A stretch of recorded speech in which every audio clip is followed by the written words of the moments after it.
ఒక మనిషి ఎంత గొప్పవాడు అనేది దేని మీద ఆధారపడి ఉంటుందంటారు? తన ఆలోచనల మీదే. అవును, చరిత్ర చూస్తే మనకు ఇదే అర్థమవుతుంది. గొప్పవాళ్ల జీవితాల్లో వాళ్ల ఆలోచనా విధానమే వాళ్లని ఆ స్థాయికి తీసుకెళ్ళింది. సరే, మరి ఈరోజు మనం తెలుసుకోబోయే ఈ కథలో నీతి ఏంటో చూద్దాం. అయితే ఇక్కడ ఒక ప్రశ్న వస్తుంది కదా, ఆలోచనలే అంత శక్తివంతమైతే మరి ఎందుకని చాలామంది సక్సెస్ అవ్వడానికి అంతలా కష్టపడుతున్నారు? వాళ్లకు సరైన ఆలోచనలు రావా, లేకపోతే తమలో ఉన్న అసలు శక్తిని వాళ్లే గుర్తించలేకపోతున్నారా? ఈ ప్రశ్నలన్నింటికీ సమాధానం మనం ఇప్పుడు వినబోయే ఈ చిన్న కథలో దాగి ఉంది. సరే, కథలోకి వెళ్దాం. ఎప్పుడు రద్దీగా ఉండే ఒక రైల్వే స్టేషన్. అక్కడ ఒక బిచ్చగాడు ఉండేవాడు. ప్రతిరోజు అదే పని.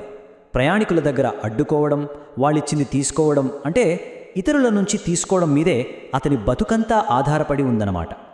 అలా ఒకరోజు ప్లాట్ఫామ్ మీదకి ఒక ఆయన నడుచుకుంటూ వస్తున్నాడు. చూడ్డానికి చాలా హుందాగా, కాన్ఫిడెంట్గా ఉన్నాడు.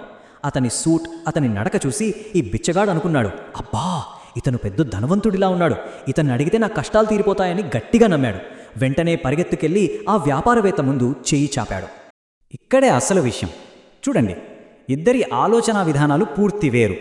ఒకరిదేమో కేవలం తీసుకోవాలి అనే మనస్తత్వం, ఇంకొకరిదేమో ఏది ఉచితంగా రాదు, ఇచ్చిపుచ్చుకోవాలి అని నమ్మే మనస్తత్వం.